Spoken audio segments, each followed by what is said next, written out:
pledge allegiance to the flag of the United States of America and to the republic for which it stands, one nation, under God, indivisible, with liberty and justice for all.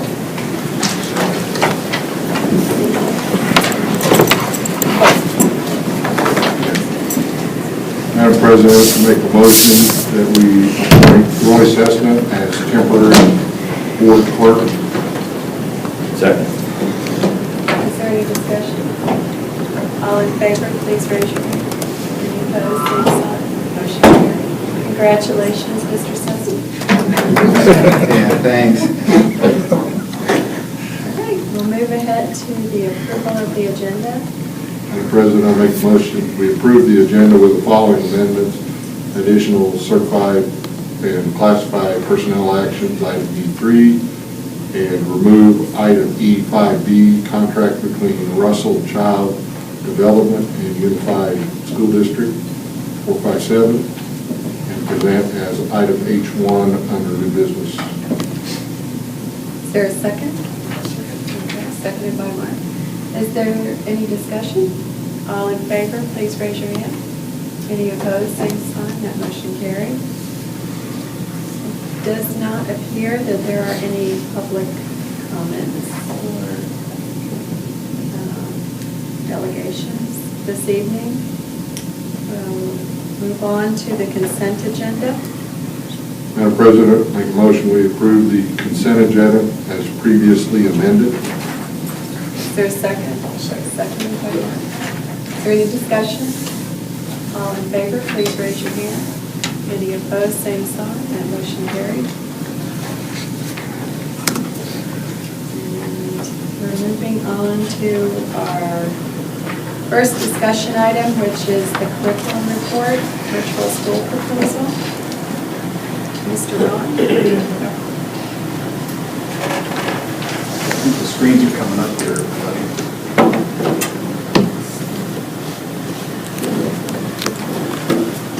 Good evening, thanks for having me.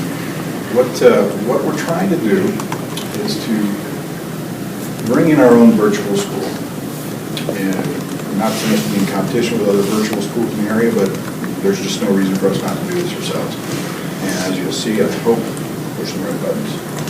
This will become clear as we go. One of the things to remember about this, and one of the things that I've learned about this, and I got corrected several times by the state when talking to them, there's a continuum here. The regular school, seat time constant, students, regular classes. This is the high school, and this is what we're doing in the bulk of the alternate school right now. Online school is instruction delivered through computer, but in person. It must be on site in order to do it. What we're talking about is the third option, which is the virtual school. The instructions delivered online, work can be completed anywhere. The only time the student needs to attend is for district and state assessments, and that's a regulation of KSDE. So that's the difference, which I learned quite sharply, between an online school and a virtual school. We've had, in the last 3 years, 73 kids documented. I was very conservative with the documentation. That's $292,000 we've sent down the road to various virtual schools in Kansas. And from running a lot of the programs that have received these students back, this is my big concern. They don't, a lot of times they don't succeed. And when they come back, they're even further behind than when they left, because there's been negative progress. They just don't work on anything while they're there. One of the things we're going to do is change it up a little bit. We're going to have some accountability. Their education, their learning suffers, and funding for the district suffers as well. We all know that, you guys better than us, what's happening money-wise. We do need to address this here, and I think we need our own. And this is a perfect time it worked out. It's kind of the stars lining up here. What we'll be using is the existing framework of the Bison, basically just moving it to a different part of the building, expanding it a little bit with an instructor and a para that we already have being paid right now, and moving it into an area where we can monitor it a little bit better and have a little bit better control of what's going on. This will give us a true virtual experience. Our students will no longer have to come to us to do the busing. They can enroll, register, get their classes set, and then they can do it on wherever they want to do it. They will have to come back to take the final assessment for the course. For instance, it's Algebra 1. When it comes time to take my Algebra 1 final, I have to take that in front of a proctor with us. We've got that covered. And what we're planning on is some daily monitoring and progress with the staff actively contacting students. What that means is we're not going to let them go and let them go and let them go, and then all of a sudden we decide, okay, you haven't made any progress, you're done, get out of here. We're going to check on them on a daily basis. That's an easy thing to do. We can run the reports, make contact with them, and make sure that they're working. And that's not a support that a lot of virtual schools are doing. And that's how we want to do that. We want to make sure we have the fidelity, make sure the kids are actually doing what they're supposed to be doing.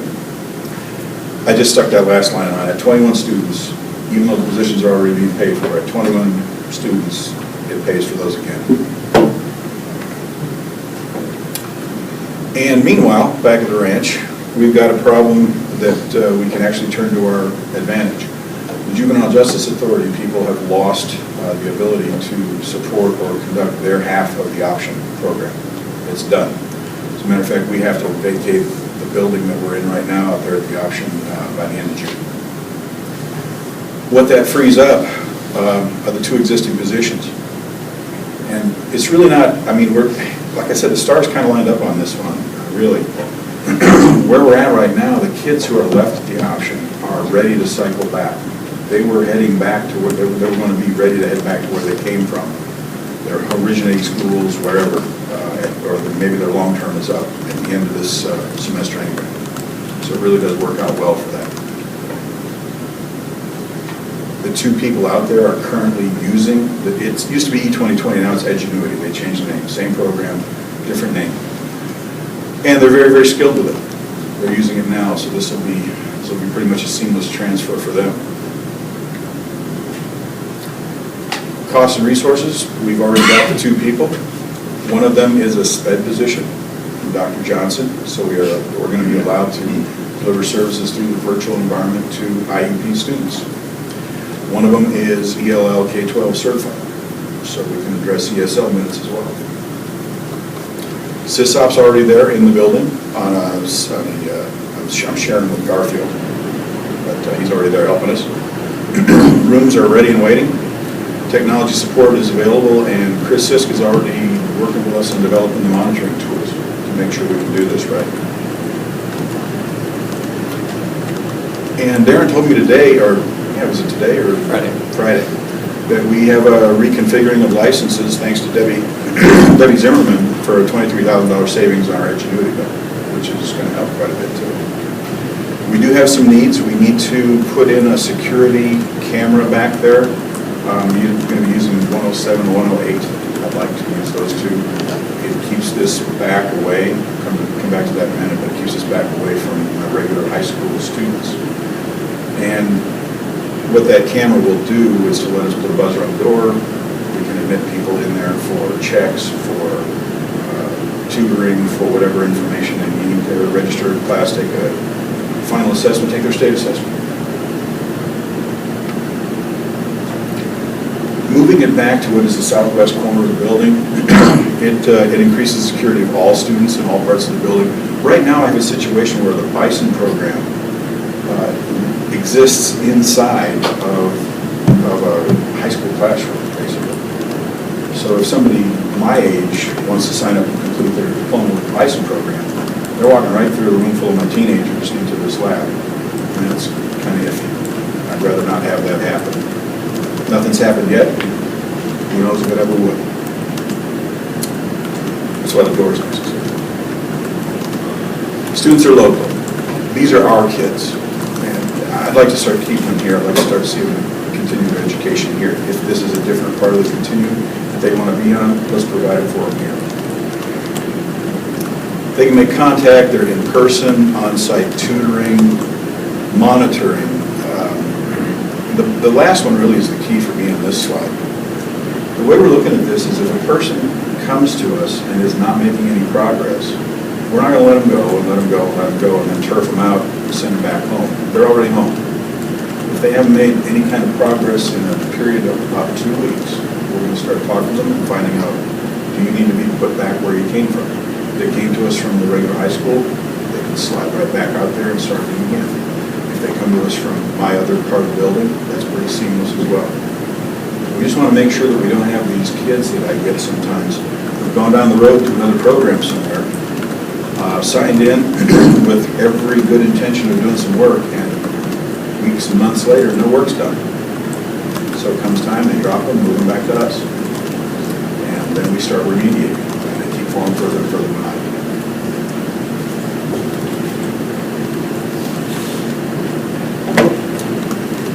Questions? What happens is when a student gets enrolled in that program and then decides to leave our program and go to another program, we lose that money that we got for that student? If they're there before, as I understand it, if they're there before the count and then on or after the count day, that comes to us. Because you mentioned the student maybe in another program then come to us, we don't get any money from that other virtual school, is that correct?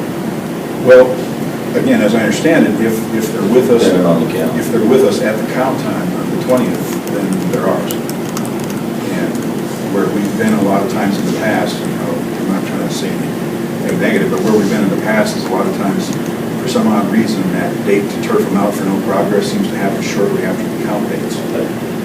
I don't know how that always happens, but,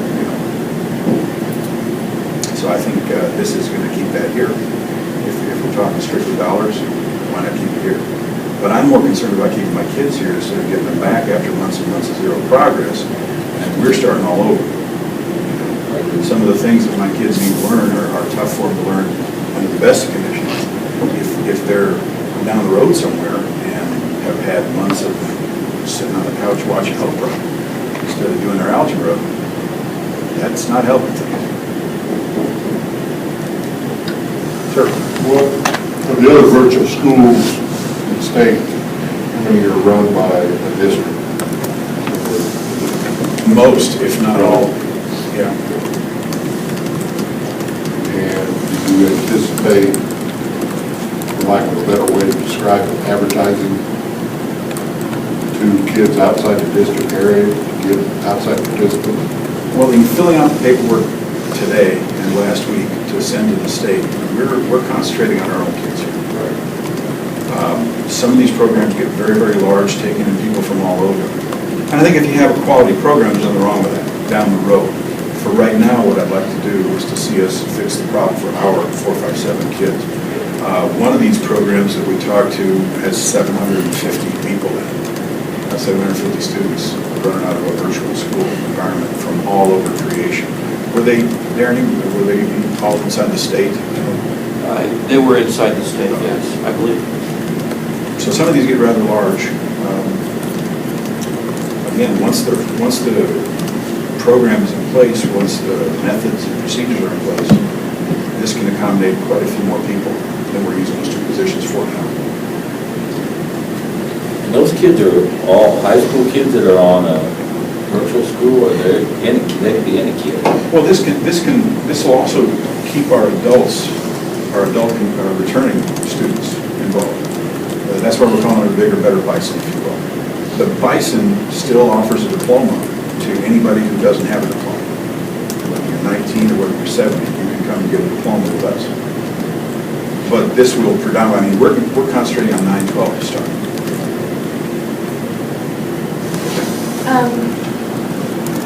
Now, coming from truancy court, I guess, is kind of the perspective that I'm taking this from. What kind of documentation will you have on checking on truancy, on making sure that they're following up and complying with all of that? We have a monitoring sheet, daily log that's required by the state. They're going to look at it for the audit. What that does is it tracks the number of hours they're actually participating in an educational program. And that's what you figure that off of for this type of program, rather than... And if you have a kid in truancy, will you be providing that through Justin or someone to the court system? Absolutely. Yeah, that's one of the better things we can do. Because somebody, if you get somebody coming in and the guardian ad litem asks me, now, are they coming to school? They may or may not be. If they ask me and they're enrolled in the virtual environment, then I can say, yeah, he's participated in X number of hours recently.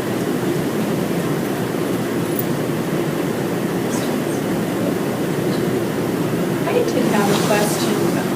Will this program be flexible enough to allow students to maybe enroll in the academic subjects virtually, but yet attend one of the schools for band or art or some more of the elective type of programs, or is it one or the other?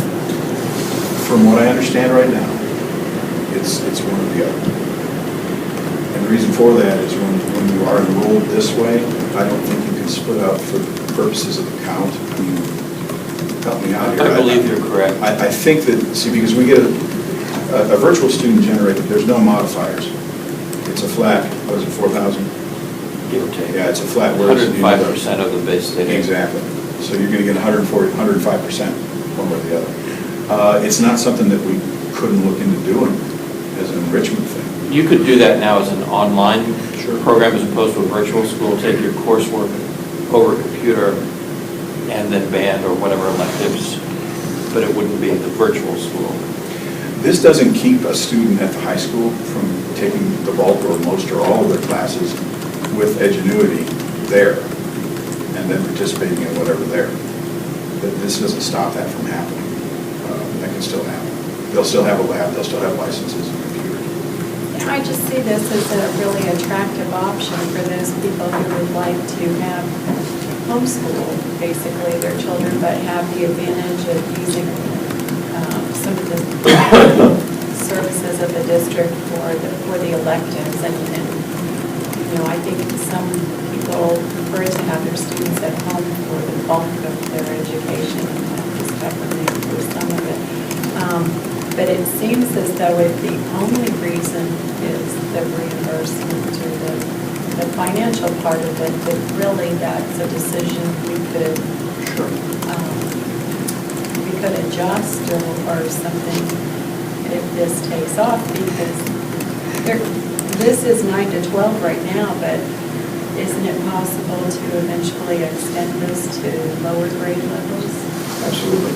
So it might fit really well with some other families' needs. And the diploma that they would get if they graduated from the school would be then a Bison diploma? That's what I was thinking right now, but it could also fall under alternate center. It's the same 21 credit. And they would be, there's enough depth to the virtual program to allow for all the electives and the number of credits that they need? Yes, we're using it now. They've had, like I said, they've had the name shift, but it's still the E2020 programs. Well, I'm really in favor of this. I think this will really capture a lot of students that are currently looking into other options, and not really for the reimbursement part of it. I think that, like you, that's something that we need to have, but really to be able to serve our whole community. It's nice, but like I said, my predominant reason for doing this is I'm tired of the kids losing that much ground. It's possible to dump an entire semester playing the game of, yes, Mom, I promise I'll go to virtual school if you sign me up somewhere. And they sign them up, and then I get them back with zero progress has been made. Not a point, nothing. And then we start over again.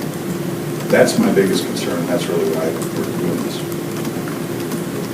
And does the student go, does this go from like August to May, or does it go January to December, or it depends on the student? Well, at this point, it'd follow the regular school year, but there's really no reason to continue following the regular school year. This could be an easy foray into just, let's just keep going. It's a question of supporting the personnel over the summer. That's the only change that would need to happen. And frankly, after this has been up and running for a little while, I don't see why it couldn't support itself to allow that.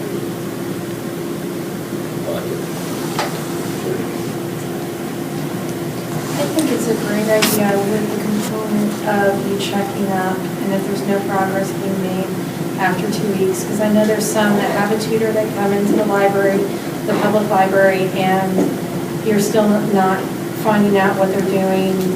Because I have several of my kids from the Guardian ad litem forward that, it seems like, okay, they're on top of this, but then again, we're like, okay, get back in school. You're not cutting this and you're losing everything on this. And I really like that component. And, listening to at least what the judges are saying in truancy court, I think that's going to be a big sell for them in assisting us as well in getting compliance with some of the kids. Because a lot of those kids are probably going to be the truancy kids who need something, or the long-term suspended kids. So I think having that cooperation on that side will help as well. Well, we're not going to be hard to find. We're in a district facility, easy to get to, right here in town. So we're going to be expecting people to be accountable, and we'll be accountable to them. If the child is long-term suspended Yes. and they're doing the online, Right. are we going to be able to cover the trespass? Dr. Ath already looked into that, and his answer to me was yes, we will. Okay. It would be allowed for purposes of doing this. Thank you.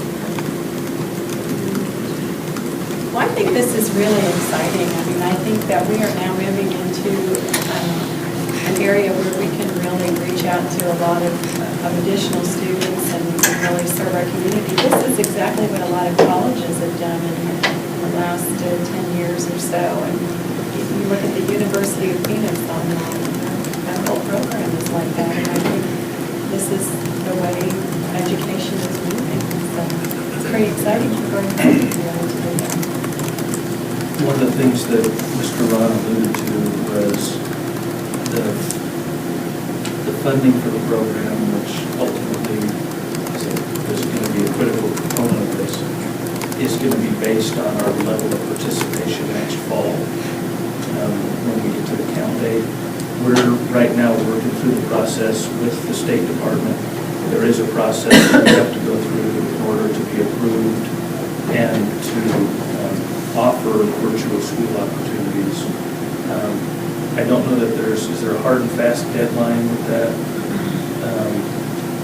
There was an initial interest letter we had to send, and it's already been submitted. Mr. Ron, do you know the? We sent in the next step sort of paperwork is due by the 17th of May, and we sent it in today. So we're on track with the steps the state wants.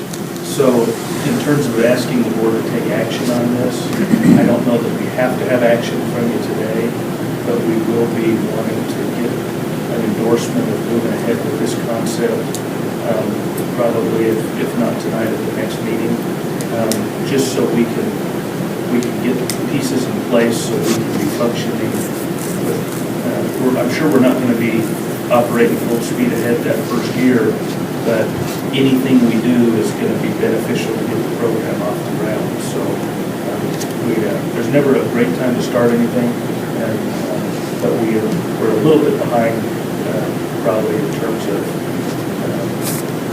where we could be because of the late start on this. Well, I noticed we don't have anything listed here specifically for action, but given the budget framework, the presentation here, and difficulty finding a downside to moving ahead with this, given the existing resources and sort of the timing and opportunity, I don't know why we wouldn't, except perhaps allow 2 board members to weigh in, but I think that the conclusion surely would be the same, to act, to authorize to move forward with this. It's been on the agenda, I think that's certainly. Well, I would so believe that we approve this. Second. It's been moved and seconded to approve the virtual school proposal. Any further discussion? All in favor, please raise your hand. Any opposed, same sign. Great. Thank you very much. Excited.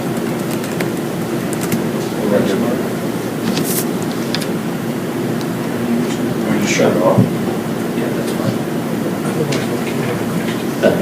Thanks a lot, Mr. I just leave the questions up. Thank you all very much. Shut it down. Good luck. Thank you. Look forward to hearing about it. I'll come back and tell you.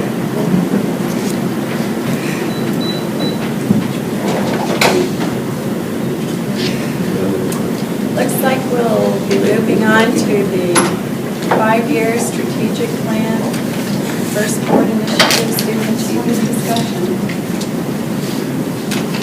I'd like to present to you tonight some more fleshed out ideas on goal number 1, which deals with student achievement, initiative number 1, student achievement. And as you'll recall, it's broken into 3 goals, one dealing with systemization of instruction, one dealing with alignment of resources, and one dealing with professional development.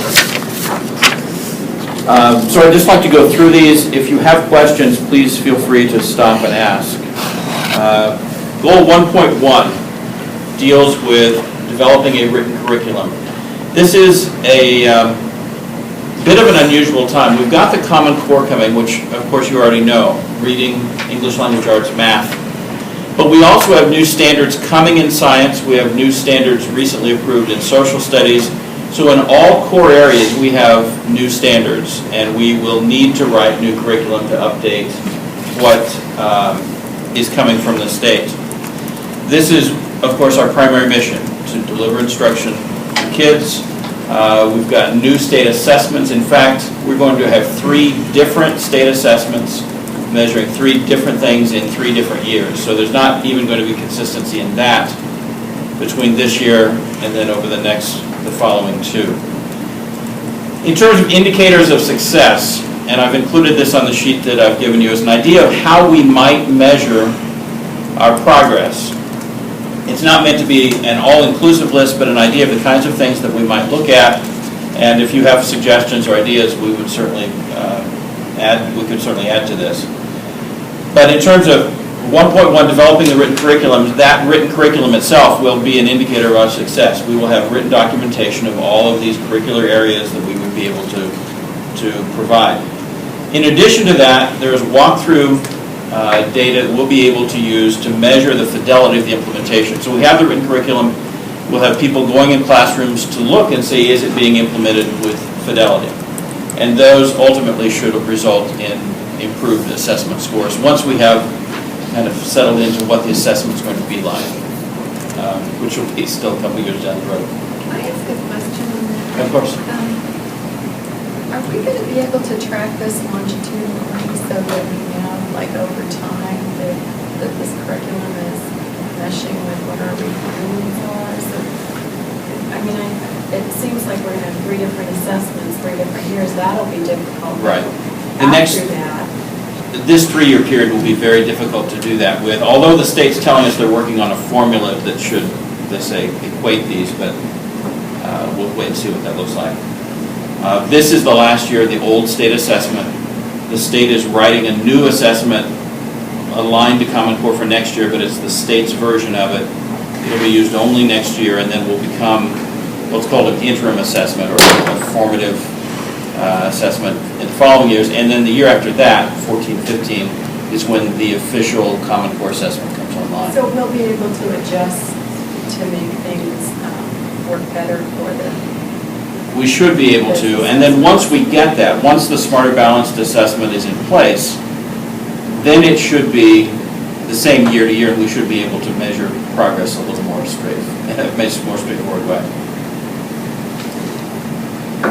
1.2 deals with supporting systemization of instruction led by teachers and aligned to the Common Core. This is our transformation initiative, basically. We had Dr. Zakowitz from Brockton, Massachusetts in district. We sent people to Springfield, Missouri to see her. We'll send some others to see her later this summer. But she, and we had a presentation to you about her transformation process in Massachusetts earlier this spring. She, in Massachusetts, was able to identify some specific tasks that would be consistent across the district, or across the school in her case, but we're trying to do district-wide, so that as students progress, those teachers at upper grade levels know what's been taught and how it's been taught, and we can be consistent and more effective in those things that we've identified. It's been proven successful in Massachusetts, and we know that we can do that here as well. There are 2 committees currently running. One of them is the steering committee that's overseeing this, which is in the process of being expanded to include more teacher leadership. And then we have a writing committee that is starting to identify what are those areas of writing that we think we need to be more consistent with. In terms of indicators of success for 1.2, we really want this to be a teacher-led process, and so that staff participation would be one indicator of whether we're successful or not. To really make this work, we want teachers to be involved in providing leadership. Again, that should also lead to higher assessment scores. We get feedback as well when we do these trainings associated with the Transformation Initiative. We've done it once, we will continue to do this. Send out a feedback form so that we get a response back from the staff. How effective were we? What could we do differently? And we use that to help design what the next one looks like. 1.3 deals with the multi-tiered system of supports, the MTSS process, specifically in reading, math, and behavior. We have spent a lot of time and effort on this in the last 5 years, primarily on reading. And we have a plan moving forward over the next 5 to 6 years to really finalize what reading looks like, to move into math, and then in behavior, a more consistent behavior plan in a few years. Indicators of success for MTSS might include data systems that are functioning. If you remember the self-correcting feedback loop that we have up here, the 3 levels of teams. The collaborative team, which is the teacher team basically, a building leadership team, and a district team. And the thing that makes all of that work is data. And so having that functioning data system in place with data moving between the teams analyzing the data, keeping notes and minutes, those are the indicators of success for our MTSS plan. 1.4 deals with rigor and really incorporates the previous 3. In order for those things to be successful, we need to have rigor in our programs. We want to appropriately challenge students, and we want to do it in a way that provides support for the kids who need the support. That's going to take some additional training and professional development of the staff to ask questions at an appropriately high level to provide relevance, but we know that kids can do more than we're asking them to do. If we didn't believe that, then Common Core wouldn't be possible. So for rigor in the curriculum, indicators of success might include the state assessment scores. If we are providing appropriate rigor, there should be a direct impact on how students do on those tests. Our walkthroughs also provide a measure of rigor, and we can also look at subgroups. We don't want to forget all the different subgroups we've looked at through No Child Left Behind, and so we can monitor their progress as well, and that will be an indicator of our success with this.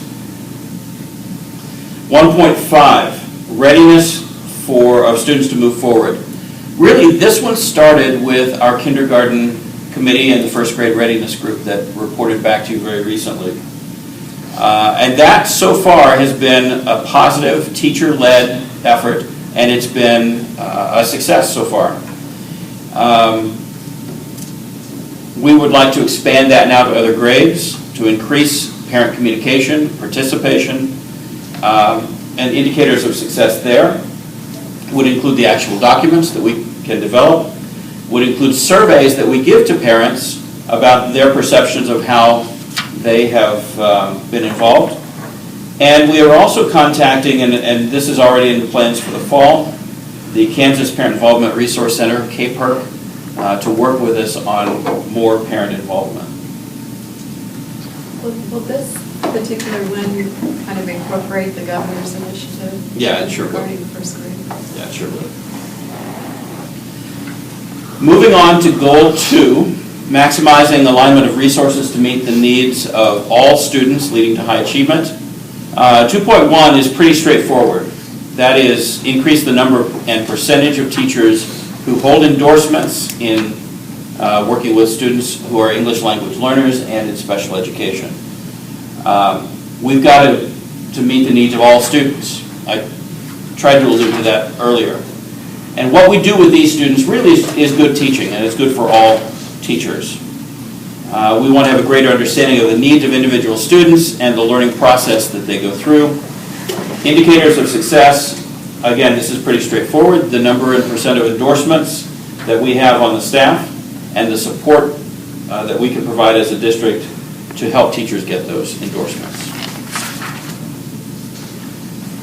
Number 2.2, increase the number and percent of highly qualified teaching staff. This is very similar. Nothing affects learning in the classroom as much as the classroom teacher. It's a challenge to recruit in our region, and I know that as well as anybody, having sat in Dr. Carlin's chair one time. But it's something very important that we have to do. We submit a licensed personnel report each year that shows that we have positions that are not taught by highly qualified, what the state defines as highly qualified staff. And so, indicators of success for 2.2 would include that number and percentage of highly qualified staff that we're able to place, programs we have to support them, our recruiting success, and I have to say Dr. Carlin's done an outstanding job in recruiting great teachers to our district. We're working on a new evaluation process as well, and Dr. Carlin is leading that effort, but that will also lead to some definitions of how we measure student achievement and how that reflects into a teacher evaluation, and a mentoring program. We have a mentoring program that can certainly be enhanced. 2.3, career planning, tools and strategies for students at the secondary level. We built a brand new high school based on this philosophy, and it must succeed. It will succeed, and it is succeeding. It's off to a great start. But we want to integrate the work of the academies, refine our relationship with the business community and with parents, and we want to work more extensively at the middle school level to get kids prepared as they move forward. Indicators of success for 2.3 would include things like data from the career assessments that students take, the certifications that students earn as a result of their work at the high school, surveys that we do with parents, employers, and students, and then partnerships we develop with post-secondary institutions. 2.4, deploying technology to support instructional goals. We've done a great job in this district of keeping up to date with technology, keeping current, and keeping those technological tools in student hands. We need to continue that, and of course we need to refine as necessary because of the changes in technology. Technology plan would be an indicator of success, and that changes over time, but we do have a plan in place. We have our iPad implementation at the high school level, and that may expand, and defining what that would look like. And then the systematic use of software so that we're consistent in how that is rolled out and implemented. 2.5 is one that came out of the discussion we had at the board retreat. I don't remember who suggested graduation and dropout rates specifically, but those are very important. They're things that we've been tracking over time, and we have shown continuous improvement in these areas over the last several years. We're not yet at the state target. We need to get there. So this one, again, is very straightforward. Our indicators of success would be the rates for graduation and dropout. Dr. Jim? Yes. I know that there is a great interest in having students go on to some additional training or entering the workforce or whatever, but is there any way to track that? You know, students who actually go and get a certification, a vocational certification, or a 2-year degree, or I mean, we just kind of have a graduation rate, and then they're sort of on their own, and we don't really know.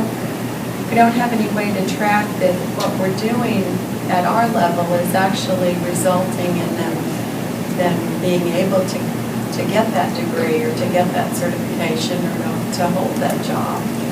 We can track some of graduates take a survey, so we know from them where they're headed, either to the world of work or 2-year college, 4-year college.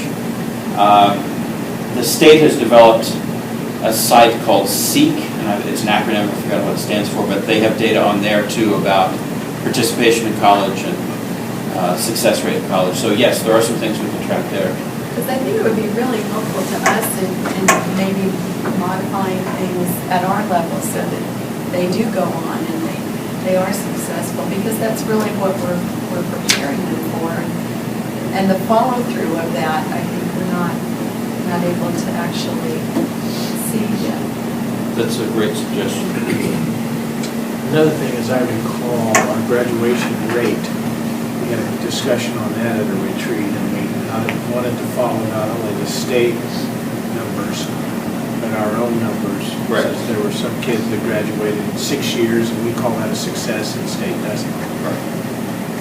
Right, the definition changed a couple years ago. So that, okay. So in other words, I'd just say, on that item, you may be helpful just to notate that including our own numbers as well as the state numbers.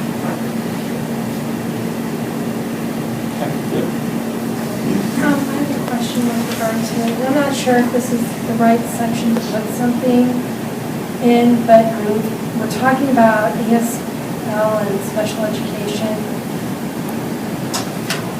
We've talked in the past about having an IB program here, and it seems like we're not necessarily focusing on the higher end, I guess. And I'd like to see something with that, because I thought about that. sometimes I feel like they get left out. I didn't mention it. That's a great point. And in my mind, as I was thinking about it, it would go under 1.4 increased rigor. But certainly we can put something in there about IB.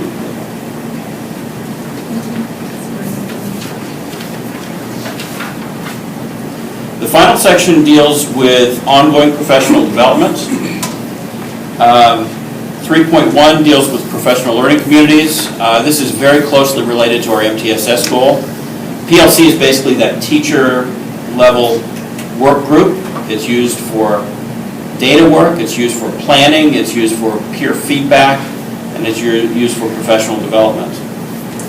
So, indicators of success on 3.1 might include a protocol that we could develop about what does an effective PLC look like. Assessment data, and I'm thinking here less about state assessment than some of the other assessments we give as part of the MTSS process. Ames Web or SRI, the Scholastic Reading Inventory, things along of that nature, progress monitoring kinds of things along the way. And then the notes and minutes and data that we collect through the PLC and MTSS process. 3.2, job-embedded professional development. Research suggests that the most effective type of professional development is that continuous job-embedded. And so we really want to try to make that as effective as we possibly can. We have a number of coaches in the district, especially in the area of literacy, math less so, and that's an area that we want to try to improve upon, but it's been difficult in the financial times that we've had to do that. Indicators of success here would include the logs that coaches keep of their feedback sessions with teachers, walkthrough data collected by coaches, and then surveys of staff regarding how effective that has been for them. 3.3, classroom walkthrough data to create a feedback loop. This again is related to the MTSS process, but it's specific to classroom walkthrough. We've had great suggestions from the Kansas Learning Network team and the state MTSS team about ways that we can be more systematic and more effective with the data that we collect through the walkthrough process. And we're in the process now of trying to incorporate those for next year. Indicators of success would be a process that we develop in which there's goal setting, there's progress checking along the way, there's a cycle where we celebrate the goals that were achieved, and then we provide professional development based on the needs that are identified there in a more systematic way than we've done. 3.4, ongoing professional relationships with the leading thinkers, researchers, and practitioners of the profession.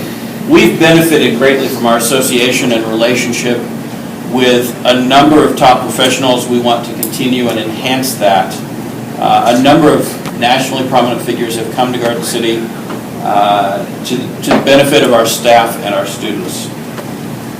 Indicators of success for this would include those professional development sessions developed and presented by the leading thinkers and researchers in the field, and then correspondence and records of their support. So that's a summary of the areas that we're looking at under Student Achievement Initiative, the 3 goals. I would certainly entertain any questions that you have. I had a question on the walkthrough data. I'm interpreting that as administrators would walk through classrooms to assess for whatever they're looking for. Is that? That's part of it. Part of it is principals. We also have coach walkthrough data where coaches go through, and usually they're looking for something more specific related to instructional technique for reading or for math. And then there's, in a few buildings, we have peer observations happening as well. Teachers looking in on other teachers' classrooms and providing some feedback. That one's not formalized at this point, but it's part of the plan that the state team suggested we take a look at. So that walkthrough aspect is really geared more towards assessing the teaching that's going on, or right, as opposed to what?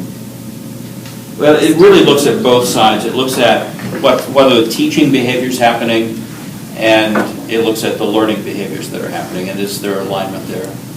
I'd just like to make sure that the teaching staff doesn't really interpret that as punitive or negative oversight. Sure. That's done in a more helpful vein. We've been doing walkthroughs in a formal way, collecting data on them for at least 4 years. And I'd be glad to, if you're interested, to share some data with you as a board at a future meeting.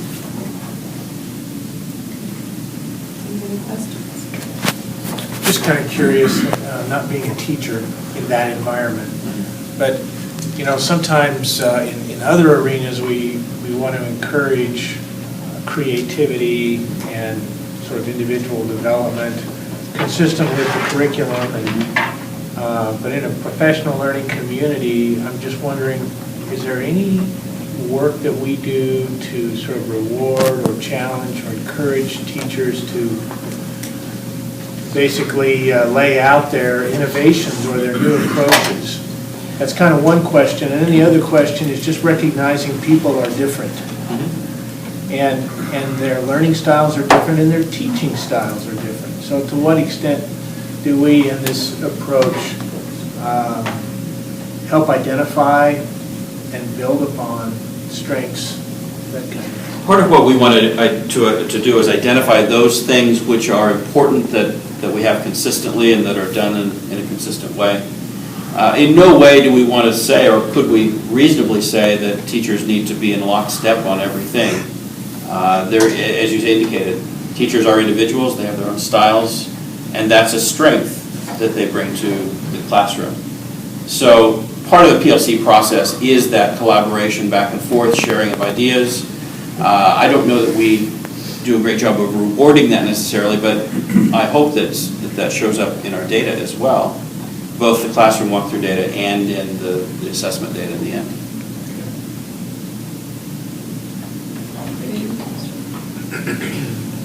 Well, thanks. This is a very detailed